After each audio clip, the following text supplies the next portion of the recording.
Target पे हैं। China के शी जिनपिंग ने लिटरली कहा है कि ताइवान जो इनके हिसाब से इनकी टेरिटरी है, इसे चाइना में मर्ज किया जाएगा। नाउ ताइवान के हाल ही में जो प्रेसिडेंट बने हैं लाई शिंगती, इन्होंने चाइना की सरकार को ओपनली ये कह दिया कि देखिए ताइवान तो फिर भी एक छोटा सा टापू है ना, आपको अगर असल में अखंड चाइना बनाना है, जो चाइना की खोई हुई टेरिटरी है उसे वापस लेना है, तो जो हिस्टोरिकल लैंड्स 19वीं सेंचुरी में चाइना ने गवा दिए थे रशिया के हाथों, वो एरिया हम लोग वापस क्यों नहीं लेते। ये पहली बार है जब ताइवान के एक प्रेसिडेंट ने ओपनली ये बात बोली है कि take back land from Russia first. और मुझे पता है यहाँ पे आपका सबसे बड़ा सवाल ये आएगा, मगर हिस्टोरिकल वो कौन सा लैंड है जो चाइना के लोग, ताइवान के लोग दोनों ही मानते हैं कि रशिया ने कब्जा रखा है चाइनीज लोगों का और उसे एक ना एक दिन तो वापस लेना ही होगा। नाउ हम यहाँ पर बात कर रहे हैं व्लादिवोस्तोक रीजन की। चाइना का ये मानना है ना, अगेन जो मैं आपको बता रहा हूं ये चाइनीज लोगों की मान्यता है। नाउ चाइना के लोग ना, देखो ताइवान भी खुद को चाइना कहता है, ताइवान की सरकार कहती है कि ये असल चाइना है, ये जो पूरा इलाका है ये होना चाहिए republic of China. Obviously communist China कहता है कि ये लोग हैं असली China, people's republic of China. तो दोनों चाइनीज लोग हैं और इन दोनों का मानना यह है कि 140 साल पहले रशिया ने छल कपट करके एक बहुत ही बड़ा हिस्सा चाइना का कब्जा लिया था। हम यहां पर बात कर रहे हैं व्लादिवोस्तोक रीजन की। इधर आप देख पाओगे ये बीजिंग यहां पर, ये चाइना यहां पर, और आप अगर बीजिंग के नॉर्थ में जाओगे ना तो उसके बाद एक बहुत बड़ा हिस्सा, कई हजारों किलोमीटर का हिस्सा जहां पर व्लादिवोस्तोक शहर भी आता है, कई इंपॉर्टेंट शहर आते हैं। यहां पर चाइना के लोग मानते हैं कि हिस्टोरिकली चाइनीज सेटलमेंट्स थी, चाइनीज लोग हजारों सालों से यहां पर रहा करते थे। और ऑनेस्टली आप अगर मुझसे पूछें, कई हिस्टोरिकल फाइंडिंग्स में पता लगा है कि हाँ बिल्कुल यहां पर चाइनीज प्रेजेंस थी। नाउ वो चाइनीज प्रेजेंस क्या ट्रेड के जरिए थी कि चाइना के जो ट्रेडर्स हैं, मर्चेंट्स हैं, वो यहां पर जाते थे, उनका कई जो पुराना सामान है ये यहां पर दफन हो रखा है, या फिर जेन्युइनली एक बार को चाइना के लोग यहां पर गांव बसा के रहा करते थे। इसको लेकर एक डिस्प्यूट है, क्योंकि चाइना के हिसाब से रशियंस ने क्या किया था आज से 140 साल पहले, जब चाइना कमजोर था, जब चाइना आपस में बटा हुआ था, तब रशियंस ने ये पूरा हिस्सा कब्जा लिया। जो भी चाइनीज एथनिसिटी के लोग थे उनको मार डाला, उनको डरा धमका के भगा दिया और ये पूरा हिस्सा व्लादिवोस्तोक का ये रशिया ने कब्जा लिया था। इस बात को लेकर देखिए चाइना में बहुत गुस्सा है, आक्रोश है। इनकी गवर्नमेंट चाहे ऑफिशियली इस बात को लेकर चुप रहे, मगर जो आम चाइनीज नागरिक है वो इस बात को लेकर बिल्कुल अवेयर है कि हाँ बिल्कुल ये जो हिस्सा है हिस्टोरिकली चाइना को बिलोंग करता है, एक ना एक दिन तो इनको वापस लेना है। क्योंकि आप अगर चाइनीज हिस्टोरियंस की बात सुनोगे ना, वो तो खुल के कहते हैं, यहाँ पे आप देख पाओगे, फोर्ब्स का आपको आर्टिकल दिखा रहा हूं, चाइनीज ट्रेडर्स, हिस्टोरियंस, इनके यहाँ आम एक बात है कि रशियंस के पास एक बहुत अच्छा कारण है डरने का, क्योंकि हम चाइनीज, हम किसी से डरते नहीं हैं।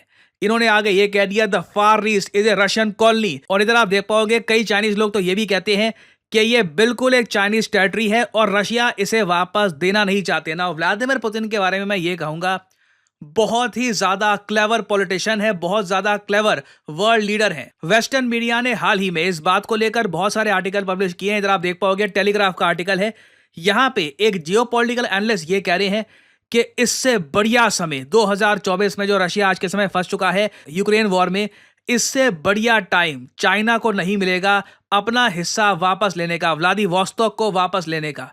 कई जियोपॉलिटिकल एनालिस्ट तो ओपनली ये कह रहे हैं कि रशिया की सारी आर्मी आज के समय डिप्लॉयड है यूक्रेन के अगेंस्ट। व्लादिवोस्तोक में लिटरली मजाक के रूप में ये कह रहे हैं एक गार्ड होगा और उसका कुत्ता बैठा होगा।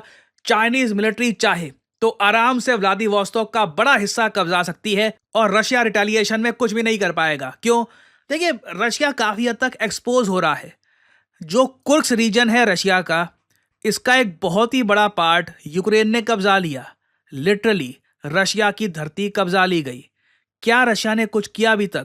क्या न्यूक्लियर वेपन्स यूज किए? हाँ बिल्कुल, न्यूक्लियर डॉक्ट्रिन ये चेंज करने की बात कर रहे हैं, अभी भी धमकियां दे रहे हैं। ऑलमोस्ट आप कह लीजिए न्यूक्लियर सेवर रैटलिंग हो रही है। बस वेस्ट को बताया जा रहा है कि हम कर देंगे, हमें टेस्ट मत करिए। तो क्लियरली रशियन गवर्नमेंट अभी भी एप्रीहेंसिव है कि ये इनको करना चाहिए या नहीं करना चाहिए। और कई जियोपॉलिटिकल एनालिस्ट ये भी कहते हैं कि रशिया देखिए न्यूक्लियर वेपन्स तभी यूज करेगा जब मॉस्को तक खतरा पहुंच जाएगा। व्लादिवोस्तोक तो मॉस्को से बहुत ज्यादा दूर है, तो अगर चाइना ये हिस्सा कब्जा भी लेता है, रशिया क्या कर लेगा? रशिया ऑलरेडी अपने डिप्लोमेटिक रिलेशंस यूएस के साथ, यूरोप के साथ, बाकी कई कंट्रीज के साथ खराब करके बैठा है। चाइना के साथ अगर मान लो हाइपोथेटिकली स्पीकिंग चाइना ने रशिया का व्लादिवोस्तोक कब्जा लिया, पुतिन क्या कर लेंगे? चाइना पे वॉर डिक्लेयर करेंगे। That will be the end of Russian federation. तो इसलिए वेस्ट में भी बहुत सारे जियोपॉलिटिकल थिंकर्स कह रहे हैं कि ये इस वक्त चाइना के लिए परफेक्ट टाइम है, रशिया पे बड़ा आक्रमण कर दो, अपना जो हिस्टोरिकल हिस्सा है ये वापस ले लो ना। ऑब्वियसली ये बात मैं बोल रहा हूं, ये टेलीग्राफ वाले भाई साहब बोल रहे हैं। व्लादिमीर पुतिन को पता है इस सब के बारे में, और जो मैं यहां पर तारीफ कर रहा था ना उनकी कि व्लादिमीर पुतिन बहुत ज्यादा क्लेवर कनिंग लीडर हैं, तो इसका रीजन सिंपली ये है कि पुतिन ने 2023 में ही, अभी यूक्रेन रशिया वॉर को 2.5 साल हो गए ना, तो 2023 में ही पुतिन ने समझ लिया था कि रशियन आर्मी फंस चुकी है यूक्रेन में, हमें यहां पर इस वॉर को खत्म करने में ही बहुत टाइम लग जाएगा। इसी बीच चाइना को शांत करने के लिए हम एक काम करते हैं।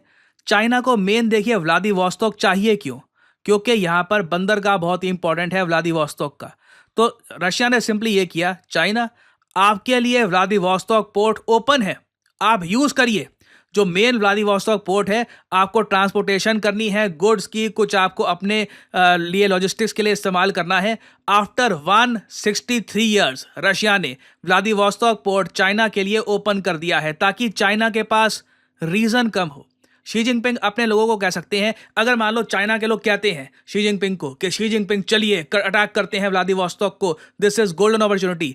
शी जिनपिंग भी कह सकते हैं देखिए जो मेन पोर्ट है वहां का, उसका एक्सेस तो पुतिन ने हमको दे ही दिया है, क्या जेन्युइनली हमें अटैक करने की आवश्यकता है? तो इसे कहते हैं एक ब्रिलियंट जियोपॉलिटिकल मूव। हालांकि मैं ये कहूंगा कि ये गारंटी नहीं करता कि चाइना रशिया पे अटैक नहीं करेगा। और अगर यहाँ पे आप सोच रहे हैं चाइना रशिया पे अटैक करेगा, मगर दोनों लीडर्स तो मिलकर गले मिलते हैं और दोनों वादे करते हैं दोस्ती के, देखिए ये सब कुछ जियोपॉलिटिक्स में यूं बदलता है।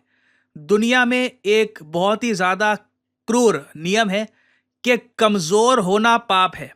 रशिया आज के समय कमजोर हो चुका है। यूक्रेन में इनको उम्मीद थी नहीं कि इतना ये लोग उलझ जाएंगे। इनकी निर्भरता चाइना पे बहुत ज़्यादा बढ़ चुकी है, और बिल्कुल चाइना के पास ओपन अपॉर्चुनिटी है आज के समय। इस ओपन अपॉर्चुनिटी को ये लोग लेते या नहीं लेते, that is a different thing. But clearly हम देख रहे हैं कि अब ताइवान के जो प्रेसिडेंट हैं वो भी चाइना को मॉक कर रहे हैं, शी जिनपिंग को मॉक कर रहे हैं कि देखो ताइवान को कब्जाने में तो 10 प्रॉब्लम्स आएंगी। यूएसए बीच में आ जाएगा, कई बाकी कंट्रीज बीच में आ जाएंगी, ताइवान को कब्जाना भी ट्रिकी है। और घूम फिर के ताइवान है क्या? एक टापू।